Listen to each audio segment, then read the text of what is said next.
Hi, Simon. Hey Lisa, how's it going? Pretty good. How you doing? Good. I'm doing all right. I had a 4 days in Arizona at an offsite. Did I tell you that, Nice. that I was doing that?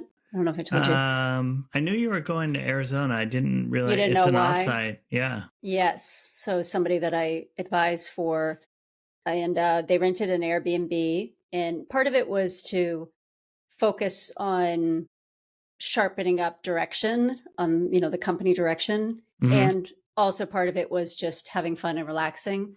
And the Airbnb that we were at had first of all, it had like 6 bedrooms, had a guest house, a pool with a waterfall and a slide, a trampoline, a basketball court, a volleyball court, which also I think could be a pickleball court, a game room, and a gym.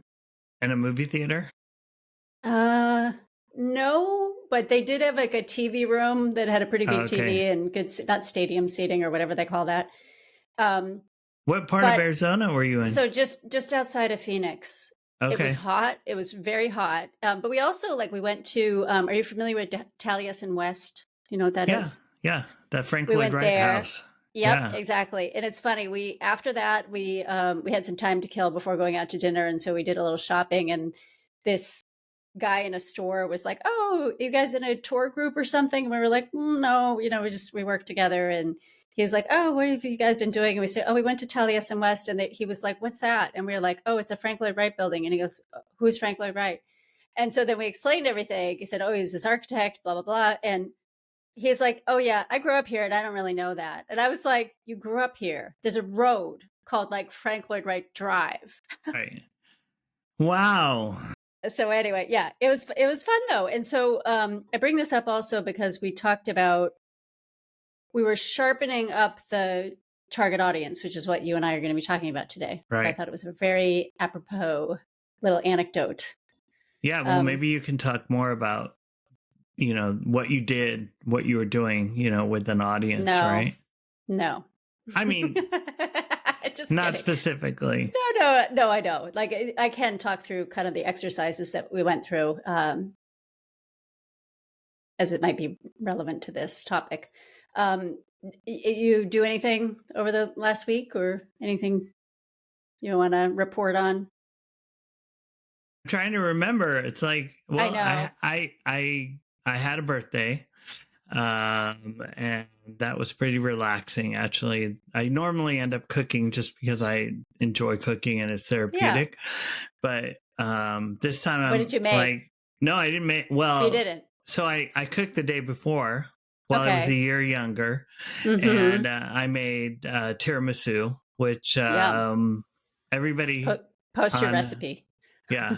Um, absolutely. It's one of the things that I found. There's a place called Italy here, Yeah. and they have real Italian ladyfingers. And I don't know if you're familiar, but that's sort of the key cake that's inside of a Mm. tiramisu. And the Mm-hmm. Italian ladyfingers are crisp the whole way through, like sugary and have some you know weight to them or structure, versus the ones you buy like at the regular grocery store are very flat and Mm-hmm. soft. And so when you put them in a tiramisu and you layer them with cream and egg yolk and They need. mascarpone, which is a cheese, the grocery store ones sort of eventually start to break down and get mealy. These Yep. Italian ones, like a week later, this To die tiramisu is for. awesome.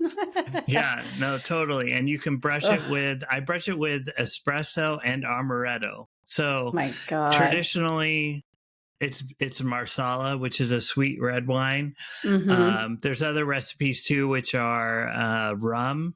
It always has coffee in it. Always has espresso, and then but I like almond, and think of almonds as being very Italian as well. Mm-hmm. Mm-hmm. And so I like amaretto with coffee, and you paint that on each ladyfinger in the dish, and No, again, see, this is very therapeutic for me to cook. So I Nice. made this dessert for my friends. We ordered Chinese food, so no one had to cook.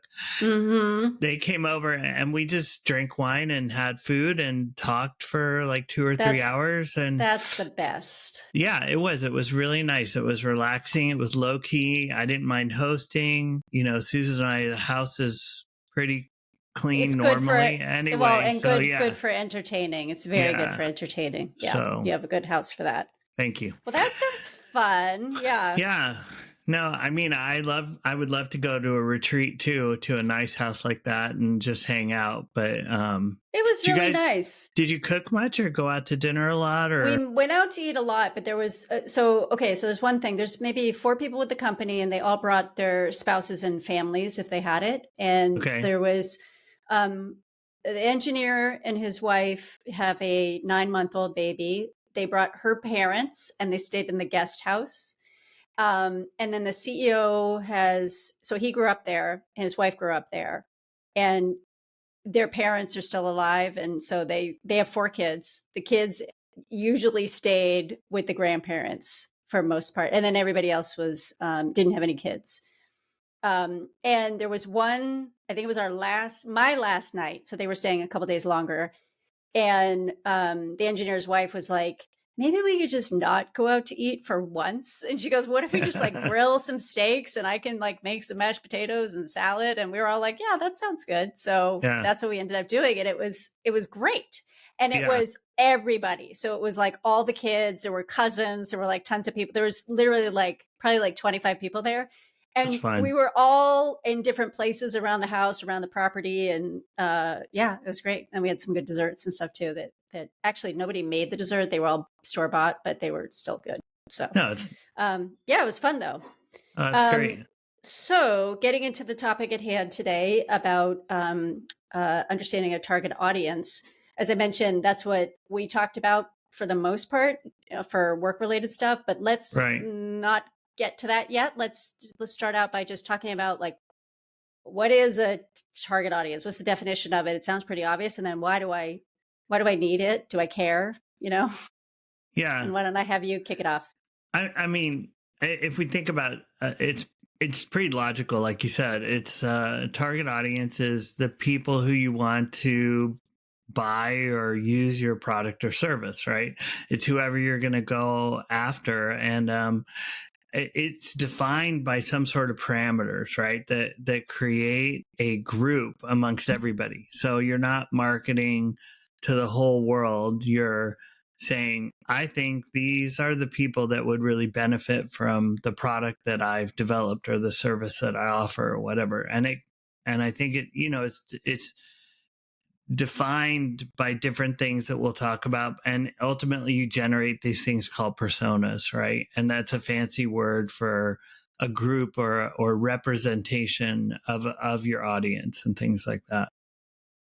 Yeah, and there's a lot to unpack there for a second. So the target audience is who you're targeting, and the reason why we say target is because you could sell, maybe you think you can sell your product or service to everybody in the world, but in reality, I think you've used this example before. Like if you're Coca-Cola, then maybe, if you're a human, you might Right. be a target, you would be perfectly fine to qualify as a target audience for buying Coca-Cola.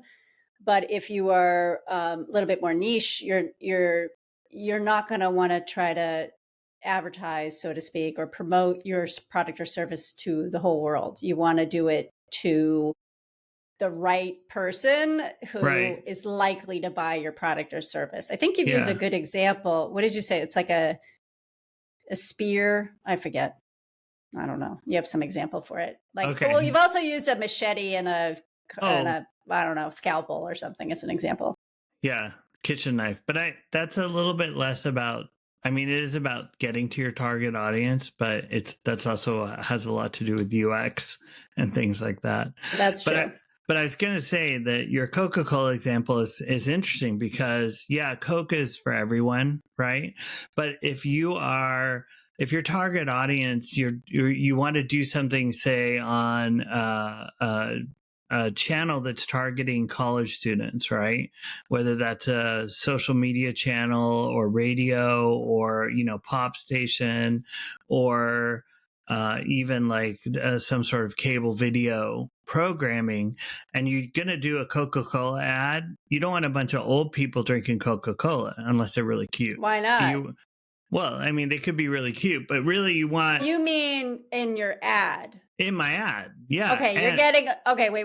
We're getting a little bit ahead of ourselves because that's then about the creative execution of how you might depict this. Now, going back though, your target audience, we were saying Coca-Cola is for everyone. I started to think about, actually, it's not. It's not for people who are diabetic, for example, or it's not for people who can't have caffeine, or you know what I mean? Like, there's probably people that it's not for. But generally speaking, it's a broader audience. And so let's think of an example on the other end of the spectrum that is more appropriate for why you want to hone in on defining your target audience and like the types of attributes we would think about when defining a target audience. I mean, at a very high level, we're going to think about demographic, right? Which I sort of alluded to in the Coca-Cola example, right? Are you going after a young audience? Are you going after a college audience? Are you going after parents with kids, right?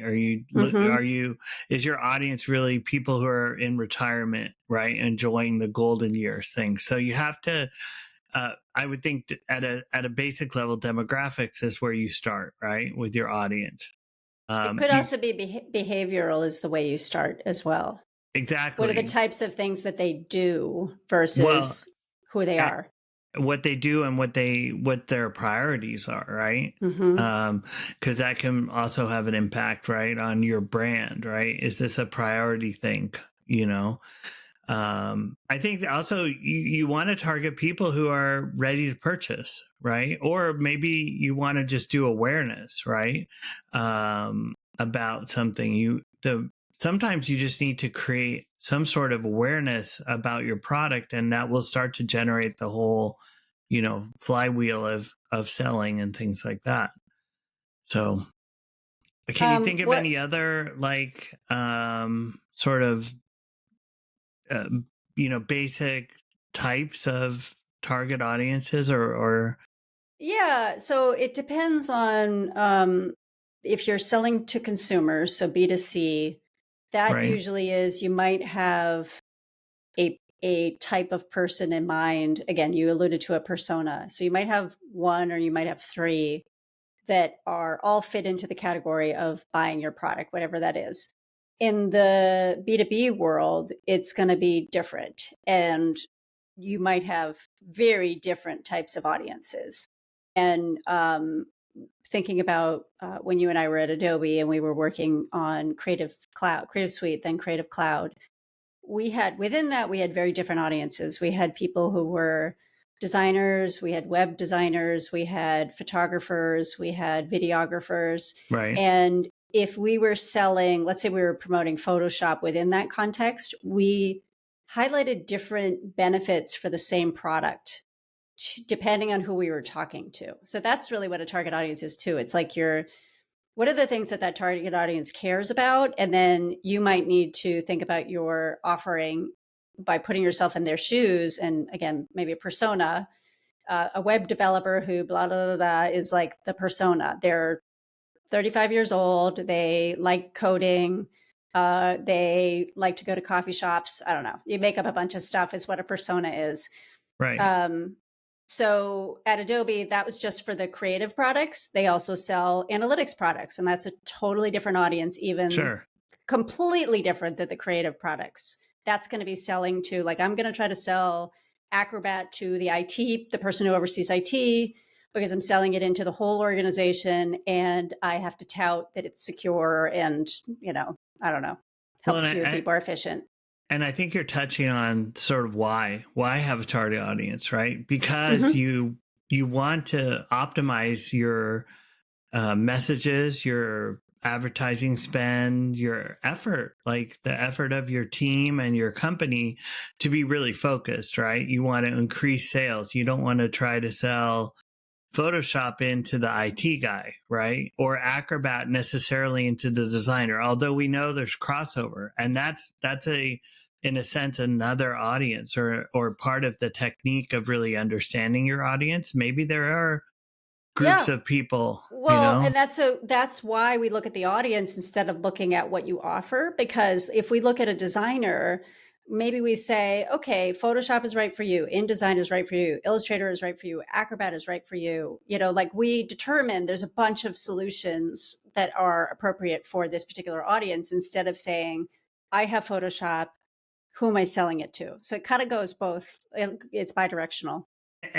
and again, you speak to them in a language that they understand, right? You're authentic because you understand who they are, right? You're not going to try to sell them something that they don't need or sounds fake or, whatever. So I think that's really important. So how do we go about finding a target audience? Like how do you even start with that? Like, It's a good question, and it probably depends on where you are in your maturity as an organization, and if you are starting from scratch. So if you are a startup that is in stealth mode and you haven't started selling yet, um, there's probably going to be research that you do to kind of help determine, like, who am I selling this to? What is the problem that I am solving? That's usually what you kind of do. There's templates that you can leverage to help you identify who's your ideal customer profile, or ICP is the acronym for that.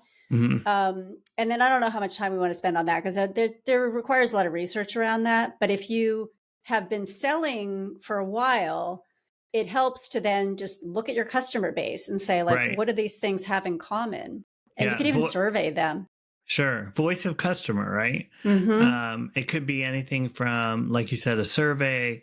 It could be reviews. It could be comments on social media, Mm-hmm. right? So if you do already have something happening out in the marketplace out there, it's something you can mine, right? And get that kind of feedback. And maybe you optimize. I mean, maybe there are comments that sort of help you say, this isn't applying, right? They don't understand what I'm trying to do or what my product's trying to solve for and things like Yep. that. So, Yep. um, I think you can also, there are sort of, if you don't have customers, oftentimes you can look at or business intelligence type of research, right? So you can purchase research about categories and things like that. So, but again, like, and you touched on it, if you understand the pain point that you believe you're trying to sell, you can Mm-hmm. go out and essentially sort of test those messages against people. Exactly. And that's a future topic, is about messaging. And it's like, what do you say to these people? So it's what we're talking about here is, how do you even define, who am I speaking to? Because you got to Hmm. know that. And you do need to know that for advertising purposes, and you need to know it for messaging. Like, what am I saying? And that's something you absolutely can test out as well.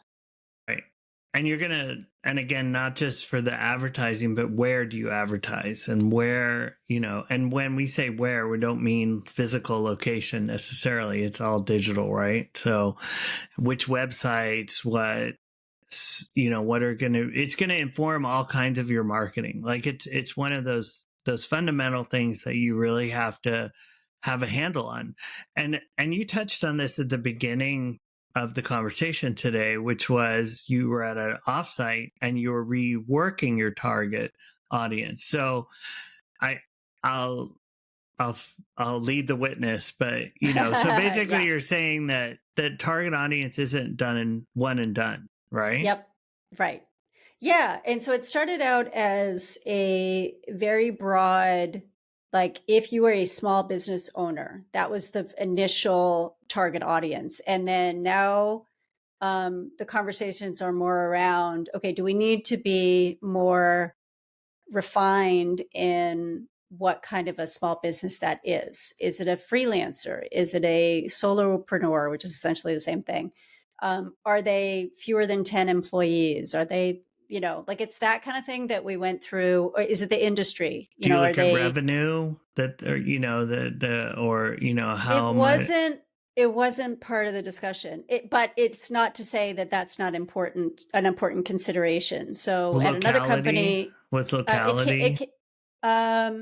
well, it's definitely the United States, but not more than that. And I did ask that. I said, is there, of the existing customers, are you seeing, more people have signed up in a city or not? And they said no, but they were noticing certain states had higher propensity than Mm, others in the mm-hmm. country. And it has nothing to do, their ads are all national.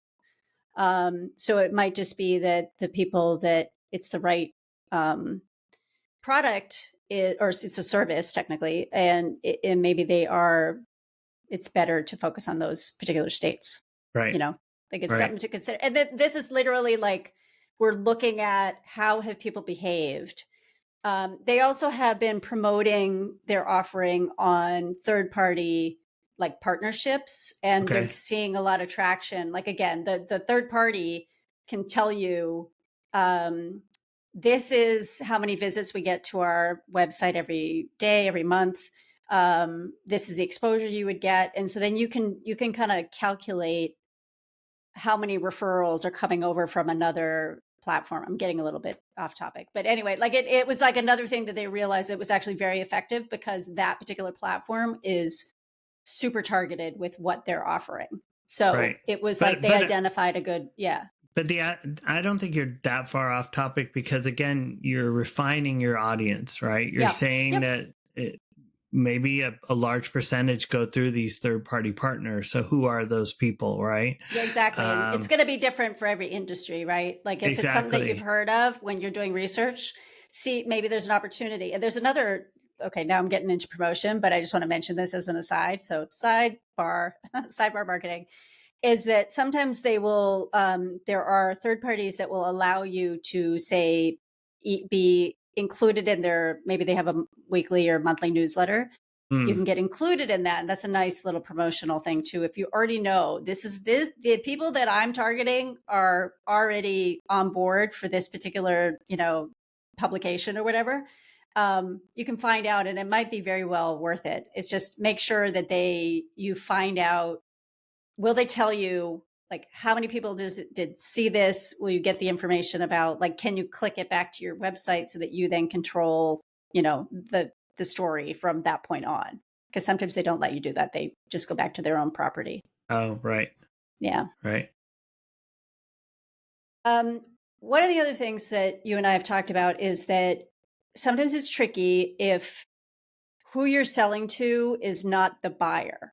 So when earlier in my career, I worked for a software development company, and we had to sort of sell the promise of what we were offering to the developer, but the developer wasn't the one that was buying it. It was like, somebody at procurement or whatever. Like it was an expensive purchase. So you had different messages. So like you got to sell that person, and then that person has to sell their boss. Yeah. So it's a little bit like we've identified, it's almost like two target audiences that are required for making a sale. Right. It's a bit of a B2B, B2C type of sale, right? Yeah. B2B2B, actually, I feel like. B2B2B? Right. B2B2B. Yeah. And then I'm going to throw it even further. There's also to and through, which I guess that's kind of similar to what we were just talking about. But if you have a product that is sold at, I don't know, Walmart, and then Walmart has responsibility to then pass information through, it's like you're needing to sell it to the Walmart people, who then are then promoting your product on your behalf. Right. Which is a little tricky. Yep. We kind of talked about practical uses. So let's say, I've identified my target audience. What do I do with that? Yeah, do I write it down? Is it in my head? Well, definitely, I think you should turn it into some sort of document, right? Because then it's something you can refer to as a guide, right? And practical uses is like we touched on, right? It's going to be something that informs your message, the words that you use, the placements, right? So are you on Facebook, and then within what types of feeds would this person or this, is your audience showing up in? You got to figure that out, right? It could be looking at just run of site advertising, right? All the different like What do you mean by that? marketplaces. What do you mean run of site advertising? Run a site may not be quite accurate, but you have to look at, you're not just going to pay to be on every website. If you are marketing a cooking product, it doesn't make a lot of sense for that to show up on a automotive sort of blog or right. You know what I mean? Or Yep. if you're marketing a gas powered car, you don't want to promote it on a electric vehicle website, right? So right. you got to figure out which sites, and there usually are sets of sites or that you could go after, and really the practical sense, you're saving money. Again, it's like right, you're really not focused. Just spraying and praying is what we would call that. Yeah, exactly. If you're just sort of throwing money at anything.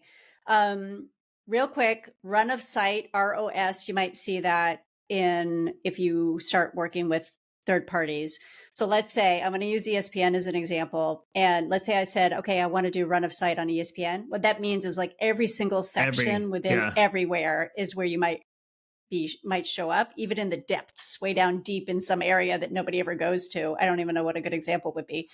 But I want to talk about you were talking about like the mismatch of like a message and a platform, or like what you're offering in a platform. I do want to say that there are some scenarios where, again, testing might surprise you. And to use an example, so at Roku, we ran ads on a lot, like on ESPN, Disney, so forth. Like we had CBS, like we had ads everywhere. And initially we were running just ads that were sports related on ESPN, which would make sense, right? It was kind of like watch, football, because I think we were just starting to get some live sports streaming. So we were kind of like watch football on Roku. And so we had a bunch of those. But then I thought, why not try some of our other ads, which was more about like watch Game of Thrones or watch, whatever, something totally different, not sports related. And then we also had other ads that were like third party or customer endorsements. Like, I love my Roku. It's so easy to use, 5 stars, those ads as well. And we also had ads that were promotional in nature, $10 off, whatever. I was surprised that all those other ads did really well. And we even had some in the quotes one, we did some CNET ones. We got like good reviews on CNET. The CNET reviews on ESPN did quite well. And so we were first like, well, this doesn't seem intuitive, but it depends on where somebody is in their purchase journey. Right. And it just like the people that we caught, that's just where they were in their journey. And it was just like, we happened to get them. So there's that in mind. And again, putting Game of Thrones on ESPN, it might not be that counterintuitive, unlike, gas powered car and an electric, like that. Well, it's like, okay, they're just against each other. Yeah. Right. But there's also, we're getting into a whole nother topic of the very specific, like, art of performance marketing, right? But I will say this, there's, if somebody's close to purchase, maybe bottom of funnel, targeting them with the frequency of the same thing, watch Game of Thrones.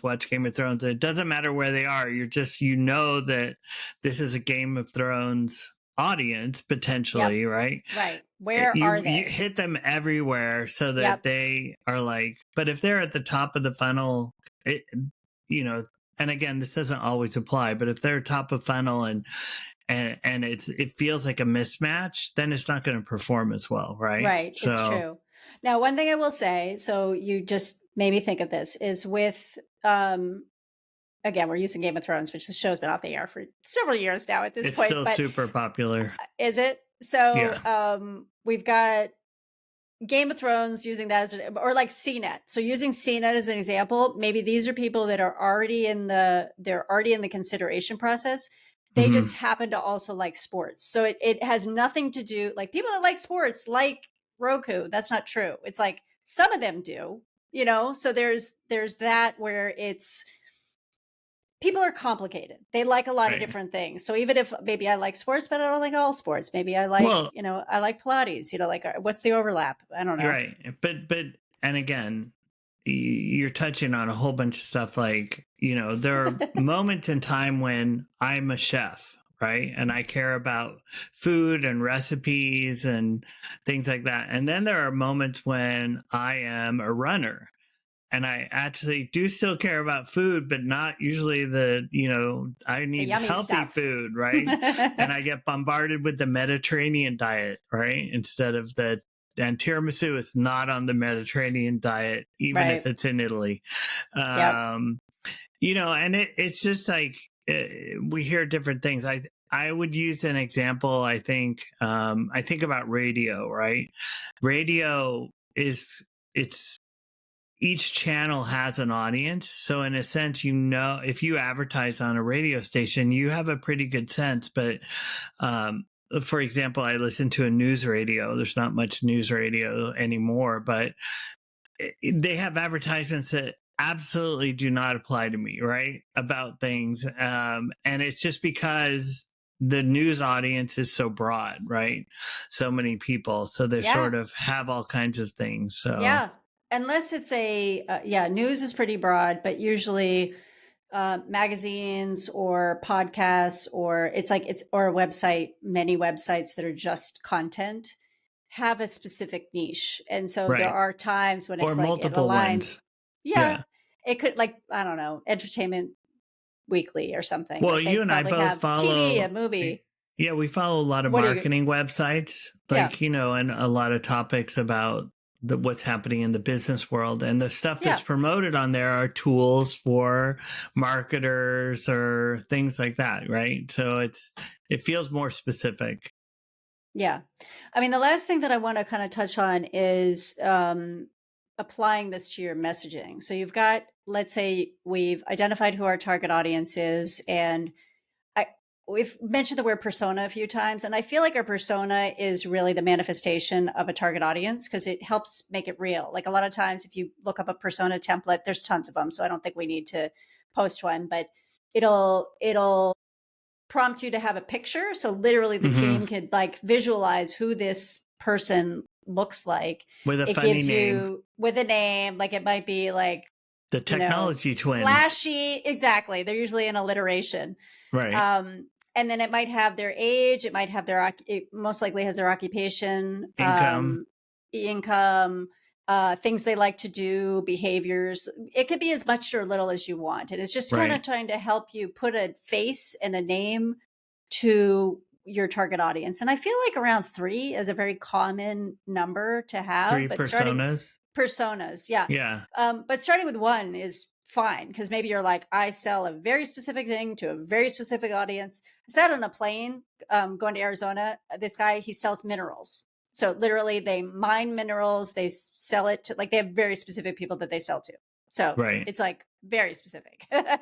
You know, that's why I've never heard of them. You know, Yeah, and I would say that they probably have to part of their target audience is understanding their target audience's competition or understanding the whole marketplace, because if they don't, you know, it sounds like, well, if they sell minerals and that's all they do and people know exactly what they need, I need calcium, I need right? zinc, I need Yep. whatever, and then but they have to stay in front of those customers and remind Mm-hmm. them to come to Minerals R Us or whatever the name of the company is for Well, their it's more to B to minerals, right? it's more B to B B. two So it's B, like yeah. selling charcoal to Boeing to filter out stuff on To the put into planes. an air filter that goes on a plane. Exactly. Yeah. Exactly. So that kind of a thing. But again, there's Um, probably 3 or 4 charcoal providers. So right. thinking about their audience, I mean, that's Boeing Yep. is huge, as we know, and Exactly. everything. But Exactly. Well, okay, so let's see, you have your persona. Then I would say apply it to messaging, which we had a future episode. We talk about messaging and how, and I think we could include a template. But you're basically like, what am I saying to these people? What is a problem that I'm solving? That kind of thing. Any other scenario for applying your messaging? I mean, sorry, applying your target audience. Where else would we use it? We talked about advertising, knowing your target audience for advertising to be more efficient. I mean, Anything it could else? come down to packaging. It could come That's down. true. Yeah. You know, if your audience is Yeah. older, right? Don't write Big in letters. mouse type. Yeah, exactly. So, Yep, that's smart. or if your product is a retail product and it needs to stand out on the shelf, right? Understanding colors that resonate. I mean, it has a lot of impact. I was going to say regarding messaging, I think the key thing, if you have a really good understanding of your target audience, you're really going to help your brand, right? Because you're going to talk to people authentically. Right. And people are going to respect your brand, but also remember and recognize your brand. So they're going to be like, oh, I know who that is. Right. And they stand for this or whatever. And their product, you know, and it's a foot in the door, but it's also a very like, wow, sometimes you hit me in the forehead with this. Right. Because it was so obvious. It's like, wow, are you watching me? You know, and we've all had those experiences too. Definitely. But yeah, I mean, target audience goes into pretty much all aspects of your problem, even how you might position your pain points, right? How do you provide the solution to the problem that you've identified? It may be different for different people because of language, because of life experience. Like older people dealt with more things, like explaining them is different than explaining it to a college grad. You know? Yeah, that's true. The way that you spell something out. That's very true. And actually, that's a good example of the to and through. Maybe you're selling something ultimately to a parent or an aging parent, but you're selling to the kid. That they're the ones that are going to have to set it up. Or true. Yeah. I've been doing some research on walkers on the web, and all of a sudden I'm being targeted with a lot of ads and things for walkers. Yeah. And it's fair because I'm going to buy it, but I'm not the user of it. Right. Yep, exactly. So sometimes you're talking to the person with the purse strings. A lot of times too, if you think about large purchases, more expensive purchases, there's multiple people that have to buy totally. And B2C or B2B. Yeah, you mentioned it B2B, like having to get the procurement guy to understand the value, right? Yep. But sometimes it's just like, even in a B2C situation, there's a couple people involved in the decision, right? Rarely do married couples go out and one of them buy a car without consulting the other one, right? I was just thinking that. Yep. So it's sort of like, how do you appeal to both of those sides depending on the car, right?